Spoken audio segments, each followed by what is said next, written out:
समर्थ रामदास स्वामी, स्वराज्य का प्रेरक, धर्म और संस्कृति का रक्षक। क्या आपने इनका नाम कभी इतिहास की किताबों में पढ़ा? हाँ, मैं बात कर रहा हूं समर्थ रामदास स्वामी की। महाराष्ट्र के महान संत, शिवाजी महाराज के आध्यात्मिक मार्गदर्शक और दासबोध के रचयिता, जिन्होंने 17वीं सदी में धर्म, संस्कृति और स्वराज्य की रक्षा के लिए भक्ति, अनुशासन और शौर्य की मशाल जलाई। जब मुगल बादशाह औरंगजेब और अन्य विदेशी आक्रांताओं ने भारतीय धर्म, संस्कृति, शिक्षा और विज्ञान को कुचलने की कोशिश की, तब रामदास स्वामी ने न केवल हिंदू धर्म को पुनर्जन्म दिया, बल्कि मराठा स्वराज्य की नींव रखने में महत्वपूर्ण भूमिका निभाई। स्कूल की पाठ्य पुस्तकों में आपको औरंगजेब की सल्तनत और मुगल साम्राज्य की चमक दमक के किस्से मिलेंगे, लेकिन समर्थ रामदास और उनके समकालीन धर्मगुरुओं की गाथा को क्यों दबाया गया? क्योंकि मुख्य धारा का इतिहास मुगल केंद्रित और ब्रिटिश औपनिवेशिक नजरिए से लिखा गया, जहां रामदास स्वामी को क्षेत्रीय संत तक सीमित कर दिया गया, जबकि मराठी ग्रंथों जैसे दासबोध और भक्ति लीलामृत में उन्हें धर्म और स्वराज्य का प्रेरक कहा गया। ब्रिटिश इतिहासकारों जैसे जदुनाथ सरकार ने उनकी भूमिका को मराठा धार्मिक आंदोलन कहा, लेकिन उनकी गाथा ने पूरे भारत को धार्मिक और सांस्कृतिक स्वतंत्रता की प्रेरणा दी। आज मैं आपको रामदास स्वामी और उनके समकालीन धर्मगुरुओं की कहानी सुनाता हूं। अध्याय दर अध्याय, हिंदी कथा के रूप में, धार्मिक दृष्टिकोण से। यह कथा गर्व से भरी है, तथ्यों पर आधारित है और गहन ऐतिहासिक संदर्भों से सजी है। हम समय, भूगोल, राजनीतिक परिदृश्य, गठबंधनों, सांस्कृतिक योगदानों और समकालीन धर्मगुरुओं के योगदान से गुजरेंगे और अंत में एक चिंतनशील नैतिक संदेश के साथ समाप्त होगी। सुनिए ध्यान से, क्योंकि यह हमारे भूले हुए इतिहास की पुनः प्राप्ति है। परिचय और युग की पृष्ठभूमि। 17वीं शताब्दी का मध्य, एक ऐसा दौर जब मुगल साम्राज्य अपनी धार्मिक असहिष्णुता और सांस्कृतिक दमन के चरम पर था। औरंगजेब 1658 to 1707 का शासन जजिया कर 1679 में पुनः लागू। हिंदू मंदिरों के विध्वंस, काशी विश्वनाथ 1669, केशव देव मंदिर 1670 और जबरन धर्मांतरण की नीतियों से चिह्नित था। भारतीय संस्कृति, शिक्षा और विज्ञान पर हमले हो रहे थे। महाराष्ट्र का भूगोल सह्याद्री पर्वतों, गोदावरी और कृष्णा नदियों से समृद्ध मराठा संस्कृति का केंद्र था, लेकिन मुगल सूबेदारों और बीजापुर गोलकुंडा सल्तनतों के अत्याचारों का शिकार। दक्कन में मराठा, पंजाब में सिख और राजस्थान में राजपूत स्वतंत्रता और धर्म की रक्षा के लिए संघर्ष कर रहे थे। इसी पृष्ठभूमि में 1608 में जामनगर, आधुनिक नासिक, महाराष्ट्र में सूर्याजी पंत और रेणुकाबाई के यहाँ नारायण रामदास का जन्म हुआ। भक्ति लीलामृत में वर्णित है कि रामदास का जन्म हिंदू धर्म और भारतीय संस्कृति के पुनर्जागरण के युग में हुआ। उनकी भूमिका को मुख्य धारा में दबाया गया, क्योंकि ब्रिटिश इतिहासकारों जैसे जदुनाथ सरकार ने हिस्ट्री ऑफ औरंगजेब 1912 में उन्हें मराठा संत कहा और मुगल दस्तावेजों जैसे मासिर-ए-आलमगीरी ने उनकी गतिविधियों को क्षेत्रीय करार दिया। एक दिलचस्प किस्सा। जन्म के समय एक ज्योतिषी ने भविष्यवाणी की, यह बालक धर्म और स्वराज्य का मार्गदर्शक बनेगा। प्रारंभिक जीवन और धार्मिक जागृति। रामदास स्वामी का बचपन महाराष्ट्र के ग्रामीण परिवेश में बीता। उनके पिता सूर्याजी पंत एक ब्राह्मण विद्वान थे, जिन्होंने उन्हें वेद, पुराण और रामायण की शिक्षा दी। माता रेणुका ने उन्हें भक्ति और नैतिकता सिखाई। 12 वर्ष की उम्र में रामदास ने भगवान राम के प्रति गहरी भक्ति दिखाई और घर छोड़कर तीर्थ यात्रा पर निकल गए। भक्ति लीलामृत में वर्णित है कि उन्होंने 12 वर्ष तक भारत की यात्रा की, जिसमें काशी, प्रयाग और अयोध्या शामिल थे, और हिंदू धर्म के पतन को देखा। 1620 में नासिक के पंचवटी में रामदास ने भगवान राम की तपस्या की और समर्थ की उपाधि प्राप्त की। एक दिलचस्प किस्सा।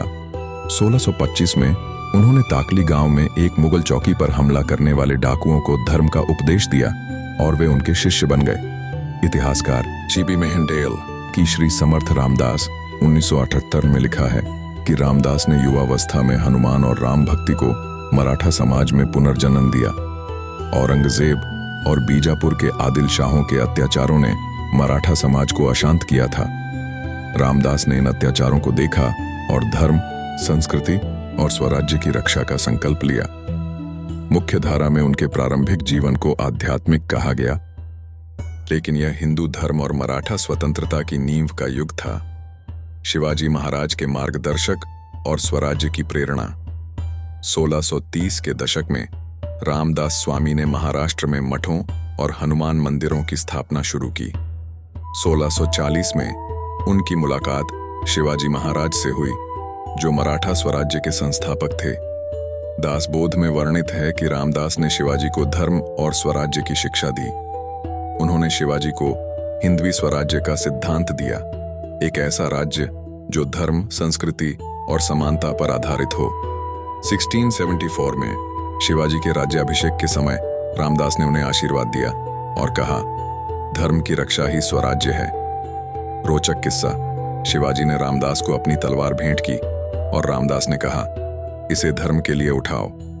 इतिहासकार विश्वनाथ सखाराम खरे की शिवाजी और समर्थ 1960 में लिखा है कि रामदास ने शिवाजी को सैन्य और धार्मिक अनुशासन सिखाया।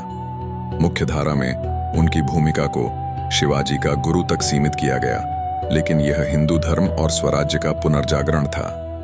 औरंगजेब के खिलाफ धार्मिक प्रतिरोध और समकालीन धर्मगुरु। 1670 के दशक में औरंगजेब ने हिंदुओं पर अत्याचार बढ़ा दिए, जजिया कर, मंदिर विध्वंस और जबरन धर्मांतरण। रामदास स्वामी ने मराठा समाज में भक्ति और शौर्य की भावना जगाई। उन्होंने मठों और व्यायामशालाओं की स्थापना की, जहां युवाओं को युद्ध कौशल और धर्म की शिक्षा दी गई। दासबोध, धर्म की रक्षा के लिए शस्त्र और शास्त्र दोनों आवश्यक हैं। समकालीन धर्मगुरुओं ने भी योगदान दिया। गुरु तेग बहादुर 1621-1675 ने कश्मीरी पंडितों की रक्षा के लिए दिल्ली में शहादत दी। कश्मीरी पंडितों ने गुप्त पाठशालाओं में वैदिक शिक्षा को जीवित रखा। वैष्णव संत तुकाराम 1608-1650 ने मराठा समाज में भक्ति आंदोलन को बढ़ाया। रोचक किस्सा, रामदास ने तुकाराम से मुलाकात की और कहा, भक्ति और शक्ति एक ही सिक्के के दो पहलू हैं। मुख्य धारा में इसे मराठा धार्मिक आंदोलन कहा गया, लेकिन यह भारतीय धर्म और संस्कृति की रक्षा की लड़ाई थी। गठबंधन और सहयोगी।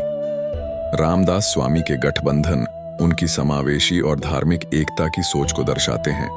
उन्होंने मराठा समाज को संगठित करने के साथ साथ हिंदुओं, जैनियों और अन्य समुदायों से सहयोग लिया। उनके प्रमुख गठबंधन शिवाजी महाराज और मराठा सरदार। शिवाजी और उनके सरदार जैसे तानाजी मालुसरे और बाजी प्रभु रामदास के प्रमुख सहयोगी थे। शिवाजी ने रामदास को मठों के लिए भूमि और धन दान किया। भक्ति लीलामृत। शिवाजी और रामदास स्वराज्य के दो स्तंभ थे। रोचक किस्सा, शिवाजी ने रामदास को सज्जनगढ़ किला भेंट किया, जहां उन्होंने मठ स्थापित किया। मराठा समाज। मराठा किसान, कुंबी और ब्राह्मण समुदायों ने रामदास को आश्रय और समर्थन दिया। कुंबी सरदार रघुजी ने रामदास को अपने गांव में मंदिर बनवाने के लिए भूमि दी। कश्मीरी पंडित और जैन समुदाय। रामदास ने कश्मीरी पंडितों और जैन आचार्यों से पत्राचार किया। कश्मीरी पंडितों ने वैदिक ग्रंथों की रक्षा के लिए रामदास से प्रेरणा ली। रोचक किस्सा, एक जैन मुनि ने रामदास को कहा, आपका दासबोध हमारी शिक्षा को प्रेरित करता है। सिख समुदाय। रामदास ने गुरु तेग बहादुर और गुरु गोबिंद सिंह से पत्राचार किया। दासबोध में उल्लेख है कि रामदास ने सिखों की शहादत की प्रशंसा की। वैष्णव और शैव संत। तुकाराम और एकनाथ के अनुयायियों ने रामदास के भक्ति आंदोलन को समर्थन दिया। रोचक किस्सा, रामदास ने एक सभा में कहा, हिंदू, जैन या सिख, धर्म की रक्षा हमारा साझा कर्तव्य है। उनकी समावेशी नीति ने मराठा स्वराज्य को मजबूत किया। मुख्य धारा में इन गठबंधनों को मराठा आंदोलन कहा गया, लेकिन ये भारतीय स्वतंत्रता और संस्कृति की रीढ़ थे। दासबोध और धार्मिक पुनर्जागरण। रामदास स्वामी ने दासबोध लिखा, एक आध्यात्मिक और व्यावहारिक ग्रंथ जो भक्ति, अनुशासन और स्वराज्य की शिक्षा देता है। दासबोध में 20 दशकों और 200 समासों में जीवन, धर्म और शासन के सिद्धांत हैं। उदाहरण, धर्म रक्षा सर्वस्व, स्वराज्य धर्म का आधार। यह पंक्ति धर्म और स्वतंत्रता के महत्व को दर्शाती है। रामदास ने 11 हनुमान मंदिर और सैकड़ों मठ स्थापित किए, जो भक्ति और युद्ध प्रशिक्षण के केंद्र बने। उन्होंने व्यायामशालाएं बनवाईं, जहां मराठा युवाओं को तलवारबाजी और कुश्ती सिखाई गई। रोचक किस्सा, रामदास ने सज्जनगढ़ में एक मठ में युवाओं को प्रशिक्षित किया और कहा, हनुमान की तरह शक्तिशाली बनो। एक और, उन्होंने एक गरीब ब्राह्मण को दास बोध की पांडुलिपि भेंट की और कहा, इसे पढ़ो और धर्म का प्रचार करो। समकालीन धर्मगुरुओं जैसे गुरु तेग बहादुर ने सिख धर्म को सशक्त किया और कश्मीरी पंडितों ने वैदिक शिक्षा को जीवित रखा। इतिहासकार जी.बी. मेहंडेल ने लिखा कि रामदास ने मराठा समाज को धार्मिक और सांस्कृतिक एकता दी।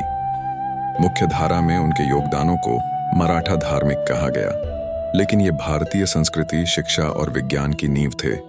स्वराज्य की रक्षा और बलिदान, रामदास स्वामी ने शिवाजी और उनके उत्तराधिकारी संभाजी के साथ मिलकर मराठा स्वराज्य को मजबूत किया।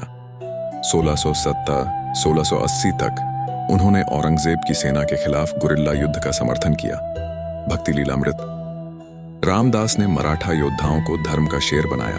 1681 में रामदास ने सज्जनगढ़ में अपनी मृत्यु से पहले अपने शिष्यों से कहा, स्वराज्य और धर्म अमर रहें। उनकी मृत्यु के बाद उनके शिष्यों ने मराठा स्वराज्य को और मजबूत किया। रोचक किस्सा, रामदास ने अपनी मृत्यु से पहले एक मराठा योद्धा को अपनी तलवार दी और कहा, इसे स्वराज्य के लिए उठाओ। एक और, औरंगजेब ने रामदास के मठों को नष्ट करने की कोशिश की, लेकिन मराठा योद्धाओं ने उनकी रक्षा की। मुख्य धारा में उनकी भूमिका को मराठा संत कहा गया, लेकिन यह हिंदू धर्म और स्वराज्य की रक्षा का युग था। विरासत और प्रभाव, 1681 में रामदास स्वामी की मृत्यु के बाद उनकी शिक्षाएं मराठा स्वराज्य की रीढ़ बनी। दास बोध आज भी मराठी और हिंदू संस्कृति का आधार है। सज्जनगढ़ और चाफल के मठ उनके स्मारक हैं। 18वीं सदी में मराठा साम्राज्य ने दिल्ली तक अपनी ताकत दिखाई, जो रामदास की शिक्षाओं से प्रेरित थी। 19वीं सदी में स्वतंत्रता सेनानी बाल गंगाधर तिलक ने दासबोध से प्रेरणा ली। रोचक किस्सा, 1857 के स्वतंत्रता संग्राम में मराठा सैनिकों ने रामदास की जय का नारा अपनाया। एक और, हर रामनवमी पर महाराष्ट्र में दासबोध का पाठ होता है। इतिहासकार विश्वनाथ सखाराम खरे ने लिखा कि रामदास की शिक्षाओं ने औरंगजेब के साम्राज्य को कमजोर किया। समकालीन धर्मगुरुओं जैसे गुरु गोबिंद सिंह और कश्मीरी पंडितों ने भी उनकी गाथा से प्रेरणा ली। मुख्य धारा में उन्हें मराठा संत कहा गया, लेकिन उनकी विरासत राष्ट्रीय है। चिंतनशील नैतिक संदेश, समर्थ रामदास स्वामी की गाथा हमें सिखाती है कि इतिहास विजेताओं द्वारा लिखा जाता है, लेकिन धर्म और संस्कृति के रक्षकों जैसे रामदास को भुलाना अन्याय है। उन्होंने शिवाजी महाराज और मराठा समाज को स्वराज्य और धर्म की प्रेरणा दी। दासबोध, धर्म और स्वराज्य एक ही सिक्के के दो पहलू हैं। उनके समकालीन धर्मगुरुओं गुरु तेग बहादुर, गुरु गोबिंद सिंह और कश्मीरी पंडितों ने भी भारतीयता को जीवित रखा। रोचक किस्सा, अपनी मृत्यु से पहले रामदास ने कहा, धर्म की रक्षा करो, स्वराज्य जीवित रहेगा। एक और, 19वीं सदी में मराठी कवि मोरोपंत ने लिखा, रामदास की शिक्षाएं सह्याद्री में गूंजती हैं। आज जब हम सज्जनगढ़ के मठ में खड़े होते हैं या दासबोध का पाठ करते हैं, रामदास और शिवाजी की गूंज सुनाई देती है। हमें ऐसे भूले नायकों को याद करना चाहिए, उनकी कहानियां फैलानी चाहिए, ताकि आने वाली पीढ़ियां गर्व से कह सकें, हमारा इतिहास सिर्फ दिल्ली के तख्त का नहीं, बल्कि सह्याद्री की पहाड़ियों, मराठा स्वराज्य और रामदास के मठों का भी है। रिक्लेम करो अपना इतिहास, क्योंकि वही हमारी पहचान है। जय हनुमान, जय स्वराज्य।